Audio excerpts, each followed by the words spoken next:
안녕하세요. 이번 시간에 중국 회계 보겠습니다. 중국 회계 중에서 오늘은 재고자산 보겠습니다. 재고자산은 이제 기준서 1002호 재고자산이고, 재고자산은 시험 문제에 매년 나오죠. 매년 나옵니다. 매년 나오는데, 우리가 재고자산 중에 이제 기본적으로 시험에 나오는 분야는 인식 부분,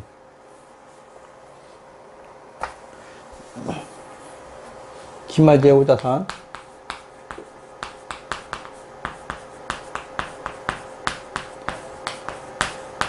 기말 재고자산은 이제 우리 남아있는 금액이 얼마냐 이런 게 나오고, 두 번째 이제 측정 부분에서는 우리가 이제 선의선출법하고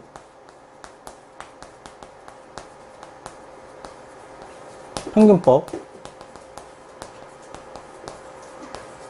소매제고법,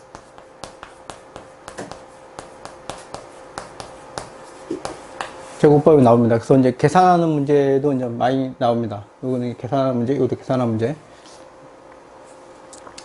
그 다음에 이제 후위선출법은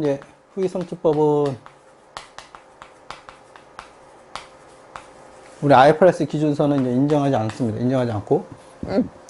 선의선출법과 평균법과 소매제공법은 우리 기준서 상에서는 이제 계산 상식, 계산 항목에 대해서 이렇게 자세히 다루지 않습니다. 자세히 다루지 않고 이제 원칙적인 부분만 다루고 있습니다. 그래서 이제 많은 책들이 이제 이렇게 추가로 하고 있고, 추가로 이제 계산하는 방법에 대해서 제시를 해주고 있습니다.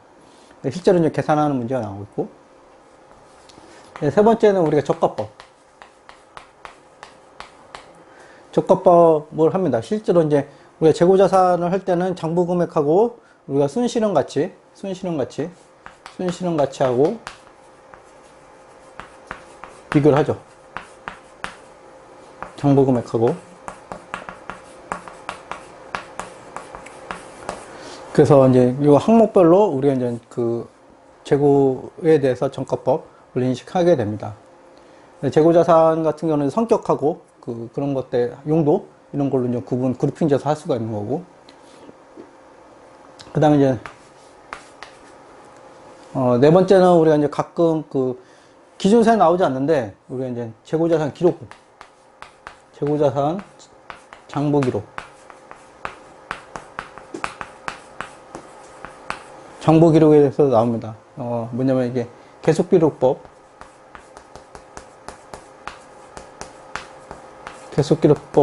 우리가 이제 실질재고조사.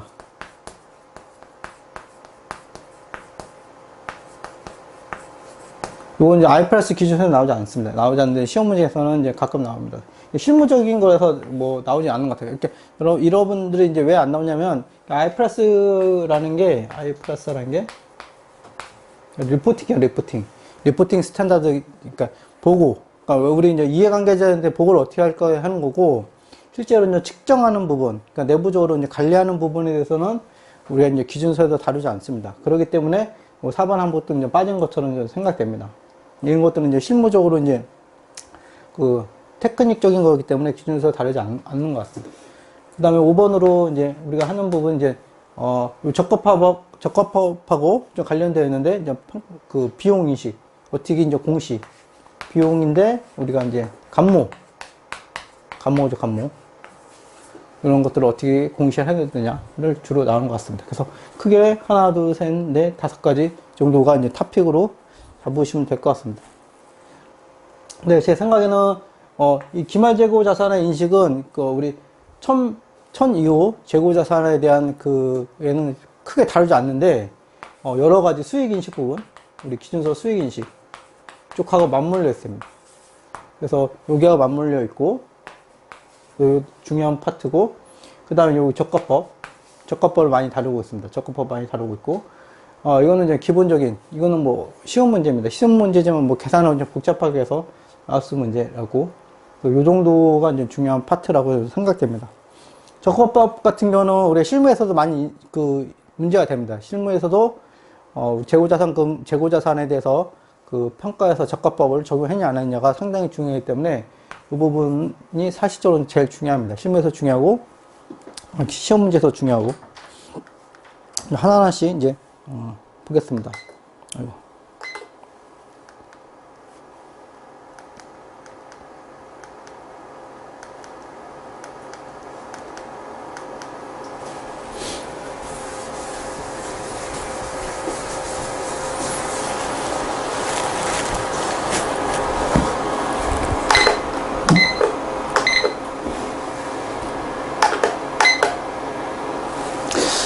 적용 범위는 우리 재고자산은 모든 재고자산을 이제 다 다루는데 예외가 있죠. 항상 예외가 있습니다. 그래서 재고자산이 아닌 걸로 하는 거죠. 그냥 금융상품.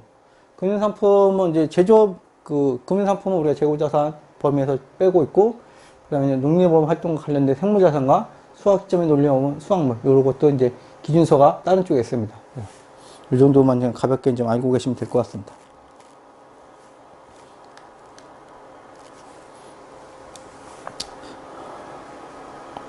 그 다음에 해당하는 재고자산 측정은 적용하지 않는데, 앞에 이제 우리가 생산자가 이제 순실현 가치로 측정하는 농림원가 산림제품, 순실현 가치로 측정하는 산림보험 같은 경우는 우리가 이 재고자산 기준서를 적용하지 않습니다. 이런 것들은 우리가 이제 순실현 가치 변동분을 변동해서 기간선으로 인식하기 때문에 그 재고자산 정하지 않고, 그다음에 이제 공정 가치에서 처분 부대 원가를 뺀 금액을 측정한 일반 상품은 중개기업의 재고자산, 중개기업 이렇게 보시면 돼요. 중개기업의 재고자산도 공정 가치나 처분 대가 쪽이 이제 중요하기 때문에 우리가 재고자산의 그 기준서를 적용하지 않습니다.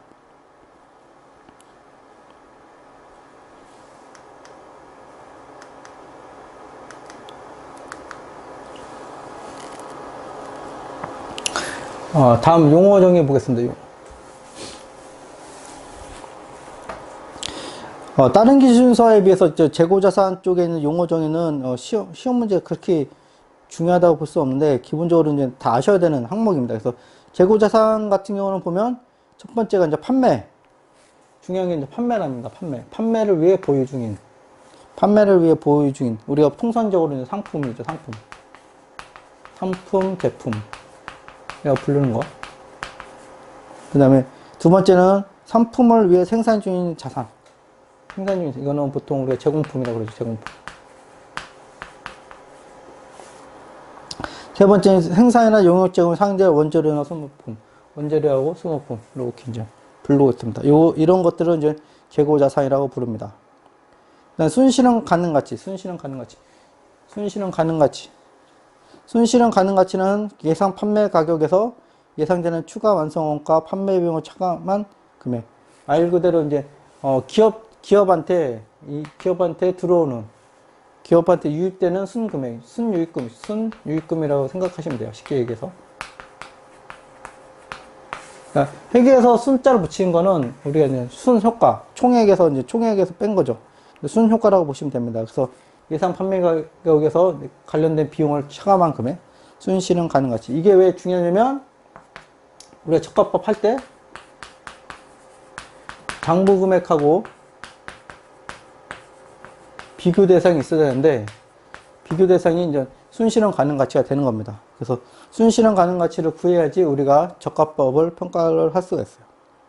네, 공정 가치는 많이 나왔습니다. 공정 가치는 이제 외부 시장에서 제3자가 뭐 이런 사람들 독립적으로 거래하는 그런 가격입니다. 그래서 보시면 용어의 성격을 보시면, 공정 가치는 외부에서 우리가 획득하는 정보고, 순실현 가능 가치는 우리가 그 기업에서 내부적으로 계산을 하는 거예요.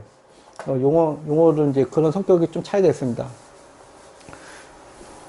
보시면 이제 공정 가치는 측정일에 정상거래소 외부에서 이제 측정하는 거고, 순실현 가치는 내부에서 판매 비용 같은 거 있기 때문에 내부에서 계산하는 겁니다. 순실현 가치는 내부에서 하는 거고, 공정 가치는 외부. 이런 개념도 숨어 있어요.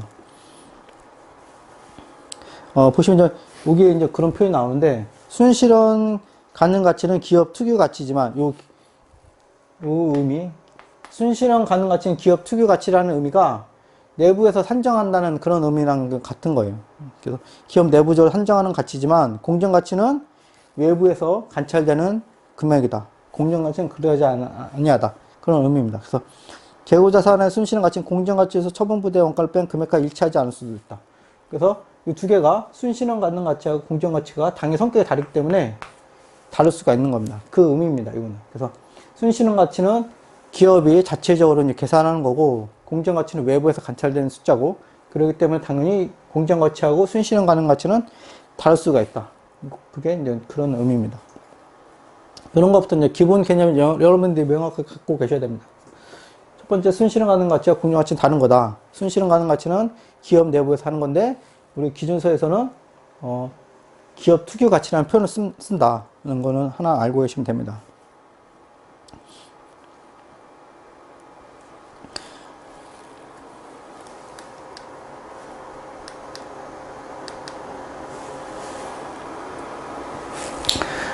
그 다음 이제 재고자산 측정. 그러니까 대부분 시험 문제는 이제 재고자산 측정에서 이제 많이 나옵니다.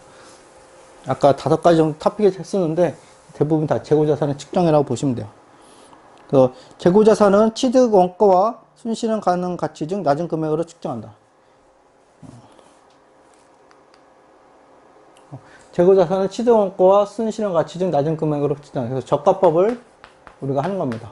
흔히 저가법이라는 표현을 쓰는데 기준서는 이런 식으로 썼어요. 취득 원가와 순실현 가치 등 낮은 금액으로 측정한다. 그래서 순실현 가능 가치라는 개념이 앞에서 이제 정의를 해준 겁니다.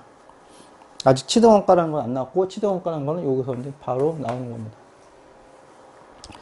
취득 원가는 매입 원가, 전환 원가, 재고자산을 현재의 장소에서 현재 상태로 이르게 하는데 발생한 기타 원가를 모두 포함한다. 취득 원가는 이제 매입 원가, 전환 원가,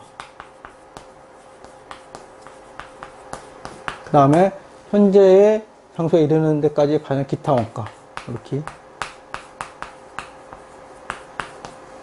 그러니까 매입 원가는 뭐 뭔가 우리가 이제 만들거나 팔려고 하면 뭔가를 매입해야겠죠. 우리가 뭔가 우리 자체적으로 있는 건 아니고 무에서 유를 창조하는 건 해계나 그런 게 아니니까 뭔가를 이제 사갖고 와야 됩니다. 사갖고 와서 바꿔야죠. 뭐 여러 제품을 만들거나 그러면 이제 막 합치는 거죠. 합치면 뭐 합치는데 또 원가가 들겠죠. 인건비라든지 뭐 기타 고정가치, 제조간접비, 여러분이 원가를 배우셨으면 아시겠지만 그럼 플러스 알파가 됩니다. 요렇게 더하고 그다음에 만든 거를 창고에 있죠. 만든 거 창고에 있을 텐데 만든 건 제조 공장 마지막에 있을 때 이제 창고에 넣든가 어딘가에 판매처에 주든가 이런 식으로 이제 또 뭔가를 또 해야 됩니다. 그래서 이제 요게 기타 원가. 그래서 재고 자산을 현재 장소에 가는 현재 상태로 이르게. 그러니까 패키지도 하고 뭐 패킹도 해야 되고 그런 걸 하는 거죠. 그리고 판매로 가기 위한 판매 상태로 만들까지 판매 가능 상태. 판매 가능 상태까지 드는 그 원가를 생각하시면 됩니다. 그래서 판매 가능 상태에서 막 이리저리 옮기는 것. 그러니까 처음에 이제 A 재고자산 A가 그러니까 P라는 장소에 있다가 뭐 S라는 장소로 이렇게 이동하는 거. 이동하는 거는 이제 원가가 취득 원가가 아니에요. 판매 가능 상태에서 왔다 갔다 하는 거기 때문에 얘는 이제 비용으로 이제 처리를 하는 겁니다. 이거 이제 하나 좀 주의해 주시면 될 것 같고. 그 다음 이제 매입원가 보겠습니다. 매입원가. 매입원가는 말 그대로 이제 매입할 때 매입 가격의 수익 관세와 제세금, 매입운임, 하역료, 완제품, 원재료, 용역의 취득과에 관련된 기타 원가를 가산한 금액. 이거는 다 똑같습니다. 매입 원가는 우리 용어가 재고자산뿐만 아니라 각종 자산에서 나오는데, 그러니까 쉽게 얘기해서 우리가 이제 취득부대 원가. 그러니까 토지라든지 이런 부동산을 취득하면 이제 우리가 취득세라든지 이런 세금을 내게 됩니다. 그런 것들도 마찬가지로 우리가 이제 그 매입 원가 쪽에서 인식을 하죠. 그렇지만 이제 우리가 이제 취득하는 과정에서 또 할인받는 부분이 있어요. 리베이트라든지 할인받는 부분은 원가 부분에서 이제 차감을 해주는 겁니다. 그래서 매입 가격의 순서는 이제 매입 가격 플러스 취득 부대 원가, 취득 부대 원가를 하고 빼기 할인 등 이런 것들을 이제 하는 거죠. 우리가 이제 수익 관세를 하면서 이제 관세를 내고 다시 환급받는 경우가 있어요. 환급받는 경우가 있으면 그거를 또 차감을 해주는 겁니다.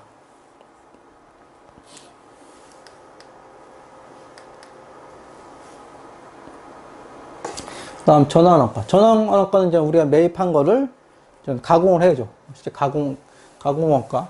원가에서 이제 가공원가 이런 것도 많이 쓰고 그러는데 우리 회계 기준에서는 이제 전환원가를 많이 씁니다.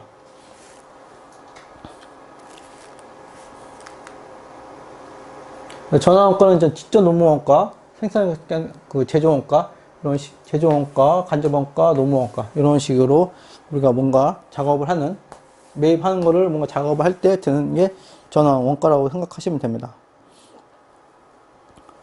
그래서 이제 중요한 건 이제 고정제조 간접원가, 보시면 이제 고정제조 간접원가는 우리가 이제 기준이 있어요. 정상조업도에 기초하여 전환원가를 이제 배부합니다. 실제 조업도와 정산조업도가 유사한 경우에는 실제 조업도를 사용할 수 있다. 실제 조업도를 사용할 수 있다. 보시면 그래서 이제 원칙이 뭔지 여러분 아셔야 되는데, 원칙은 정상조업도.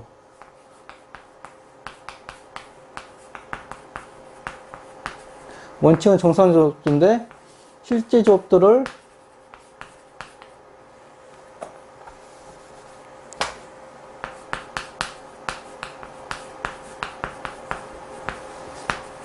사용 가능하다. 언제 가능하면 얘하고 유사할 때 쓰는 겁니다. 왜 실제 조업도를 사용하지 않냐, 이렇게 여러분들이 생각할 수가 있는데, 실제 조업도를 사용하게 되면 어떤 제품 만들 때 이제 두스나스 하는 거예요. 어떤 만들 때 실제 조업도를 만들면 우리가 간접 투입원가 어떤 때는 늘고, 어떤 때는 이렇게 팍 줄고, 이렇게 되는 겁니다. 그러면은 우리가 이해관계자 입장에서 보면 이런 거죠. 이런 뭐냐? 우리가 회사 입장이라 이해관계자 입장에 보면 제품 하나를 만드는데 왜 이렇게 다르냐? 니네 좀 뭔가 이상한 거 아니냐? 이렇게 되는 거죠. 그러니까 약간 분식의 소지가 있는 거예요. 그러니까 회사가 이익을 줄이고 싶다.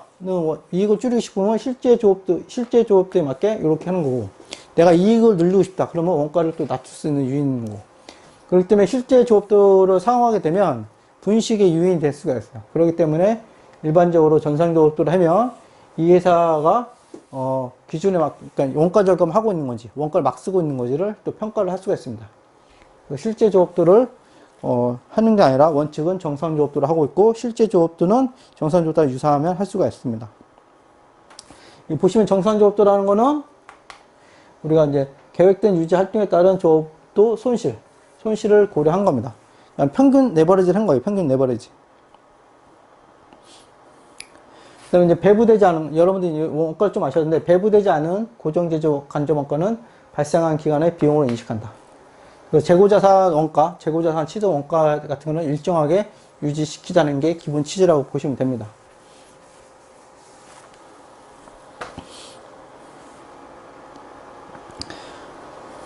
그렇지만 이제 변동제조 원가는 실제 원가랑 좀 왔다 갔다 하기 때문에, 실제랑 비례돼서 왔기 때문에 변동제조 원가는 우리가 이제 실제 사용에 따라서 기초해서 하는 겁니다. 앞에 거는 좀 고정제조 간접원가. 고정제조 간접원가는 우리가 정산조업도 기준을 한다. 그 이유는 우리가 플럭추에이션이 심하기 때문에 분식의 유인이 있어요. 그렇기 때문에 정산조업도를 하는 거고, 실제 조업도는 정산조업도가 비슷할 때만 인정해준다.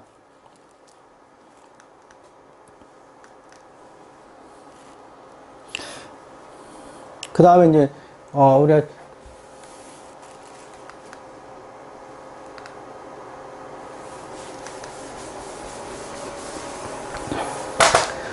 물건이 이렇게 투입되는 순간에, 뭐 중간중간에 이제 나오는 경우가 있어요. 제품 A가 나오고, B가 나오고, 이렇게 이제 C가 나오고, D가 나오고, 이런 것들이 있으면, 이게 물량이 들어가는데, 어디서 이만큼 A, B, C, D로 배분을 해줬는데, 어떻게 배분할지를 이제, 힘든 경우가 왔습니다. 이렇게 힘든 경우가 있으면, 우리가 이 회사들의 판매 가능 가치를 기준으로 합니다. 그래서, 영산품이나 이제, 주산물과 부산물이 같이 생기는 것들이 생산할 수는 있는데, 이때는, 어떻게 하냐면, 이 상대적 판매 가치를 기준으로 배분을 할 수가 있습니다. 네, 부산물 같은 거는 우리가 별도 순실현 가치를 측정해서 주산물의 원가에서 차감을 해주는 겁니다. 주산물의 원가에서. 부산물은 부산물의 순실현 가치를 구해서 주산물의 원가에서 차감을 합니다. 그래서 기본적으로 이런 연산품 같은 것들은 우리 상대적 판매 가치로 해서 배분해 준다는 거.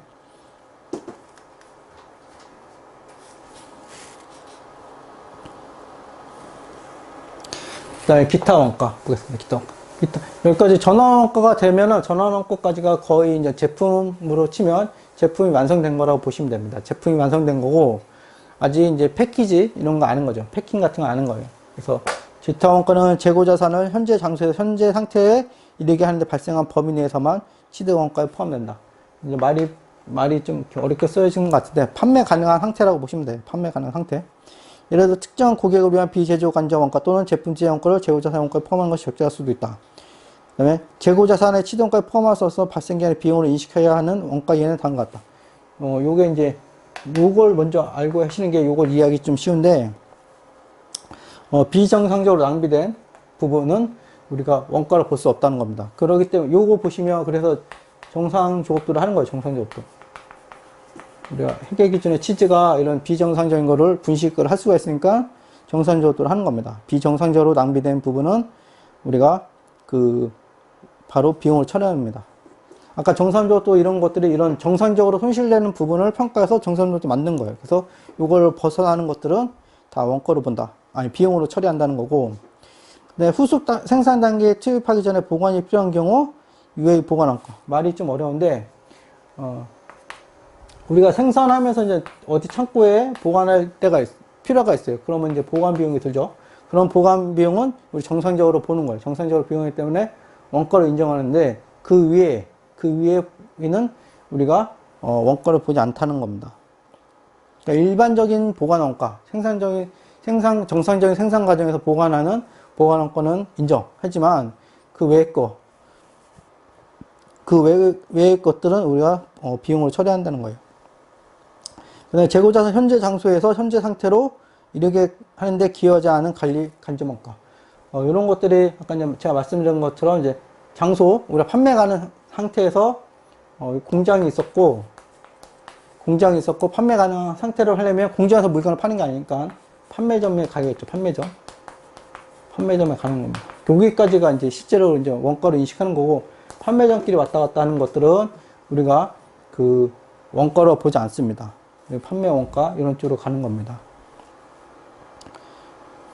그래서 요 단어를 이제 하실 때 판매 가능 원가, 판매 가능한 상태까지 드는 원가만 인정해 준다. 라고 생각하시면 됩니다.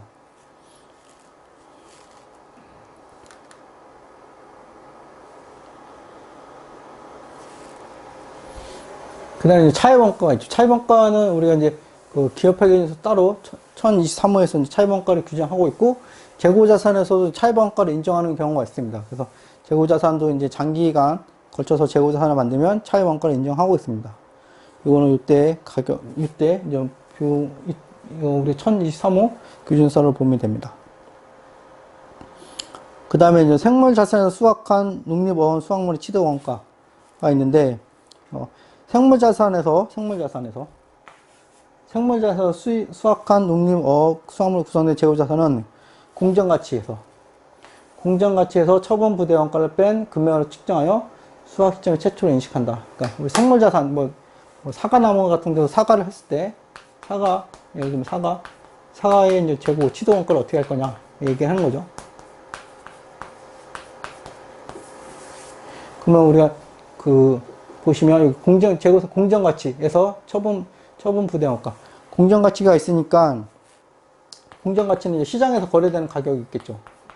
그 가격에서 외부에서 이제 관찰 가능한 게 공정가치니까, 거기서 처분 부대 원가를 뺀 금액을 해서 우리가 수확 시점에 최초로 인식하는 겁니다. 수확 시점에 인식하는 겁니다. 수확 시점. 우리가 사과를 따서 재고자산 판매 가능한 상태로 만든 그 시점에 공정가치를 기준으로 우리가 재고자산을 인식하는 겁니다. 이때 재고자산 인식하는 거고, 재고자산 금액 수확 시점이죠. 수확 시점인 거고, 그 다음에 이게 재고됐고, 우리가 이제 결산기에는 아까 저가법을 따라서 손실은 가치와 다시 이제 비교를 하게 됩니다. 그래서 우리가 저가법에서는 우리가 평가 손실 같은 걸 또 조정을 해야 되는 겁니다. 구조가 이렇게 되어 있어요. 그래서 실제로 이제 재고자산에 대한 평가 손실 같은 게 상당히 중요합니다. 이게 예전에 IFRS 이전에는 이렇게 영향이 좀 적었는데, 재고자산에 대한 평가 손실이 상당히 중요해지고 있습니다. 공감안에서도 이제 우리가 감리 항목으로도 많이 보고 있고, 그다음에 감리지적 사항에서도 많이 나옵니다. 실제 그 기말에 갑자기 기말 감사서 보면 학기 말에 이런 평가 손실을 왕창 떠는 회사들이 있습니다. 상당히 중요한 항목입니다.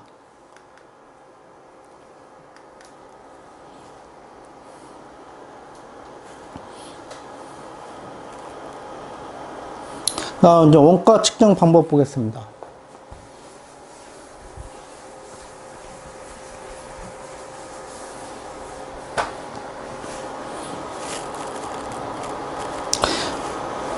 원가 측정 방법은 제가 아까 처음에 말씀드린 것처럼 선의선취법, 평균법, 그다음에 소매제고법 크게 이렇게 이제 인정하고 후위선취법은 인정하지 않습니다. 그래서 표준 원가법이나 소매제고법 등의 원가 측정 방법은 실제 원가 유사한 편의상 사용할 수 있다. 이런 이제 소매제공법은 인정해주고 있습니다. 실제로 이제 실무에서 구할 수가 없기 때문에 우리가 이제 인정해주고 있고, 표준원가도 정기적으로 그 표준원가법,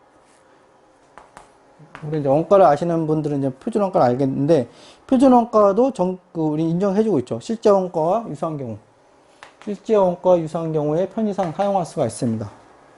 근데 실제로 이제 감사를 제가 주변에서 보면 표준원가를 이제 채택을 하면 많이 이제 태클이 들어오고 있어요. 실제 원가와 유사한 경우에 사용할 수가 있기 때문에, 무슨 말이냐면 표준원가 내가 했다 그러면 감사에서 그럼 이 문구를 들여서 그럼 실제 원가가 얼마입니까? 진짜 유사합니까? 이렇게 이제 감사 태클이 들어오는 거죠. 그럼 회사에서 방어를 하려면 실제 원가를 알아야 되는데 이게 필요한 거죠. 그렇기 때문에 실제로 이렇게 불편하기 때문에 다시 실제 원가로 가는 경우가 있습니다. 그래서 실제로 표준 원가를 쓰고 싶어도 이런 기준이 있기 때문에 실제 원가로 갈 수밖에 없는 상황이 될 수도 있습니다. 보면 이제 표준 원가는 정기적으로 검토해야 되는 필요한 경우 현재 상황에 맞게 조정해야 됩니다. 그러니까 이런 것들은 이제 우리가 계속적으로 기업이 후수적으로 작업을 하기 때문에 표준 원가를 우리가 레포팅하는, IFRS에서 레포팅하는 용도로 쓰기는 좀 부담스럽다. 이거 하나 알고 계시면 됩니다. 그래서 표준원가는 회사에서 이제 내부적으로 관리하는 목적으로는 당연히 쓰고 있고요. 그 다음에 우리가 이제 최종적으로 공시하는, 레포팅 하는 거는 이제 실제 원가로 한번 컨버팅해서 가는 경우가 일반적입니다. 그래서, 표준원가도 쓰고 실제 원가도 쓰는 경우가 많습니다. 그러니까 표준원가만 쓰는 회사들은 이런 태클이 들어오는 거고, 그 중에는 표준원가를 쓰고 있고, 우리 결산 때 보정합니다. 결산 때 보정합니다. 보정. 실제 원가를 보정하게 됩니다. 이게 이제 일반적으로 회사에서 하는 방식입니다. 그 다음에 소매제고법은 이제 소량 납품종 한 회사 같은 경우를 많이 하고 있죠. 유통업에서 실무적으로 다른 원가 측정 방법을 하고 있습니다. 이런 것들. 소매제고. 인정해준다는 거고, 소매제고법은 말 그대로 소매이기 때문에 매출, 그러니까 우리가 원래 원가는 투입한 원가가 얼마인지 이제 합산하는 건데, 소매제고법은 역으로 판매가에서 원가율, 재고 판매가에서 원가율을 구해서 우리가 소매 재고 금액, 재고 자산 금액을 정하는 겁니다. 그래서 판매가는 뭐 어려운 게 아니죠. 우리가 재고 자산 수량이 다 있고 판매 가격이 다 있기 때문에 어려운 건 아니고, 원가율. 소매제고법에서는 이제 원가율을 어떻게 구했냐에 따라서 달라지게 되는 겁니다. 원가율을 할 때도 이것도 이제 선의선출, 평균법, 저가법을 다 적용할 수가 있습니다.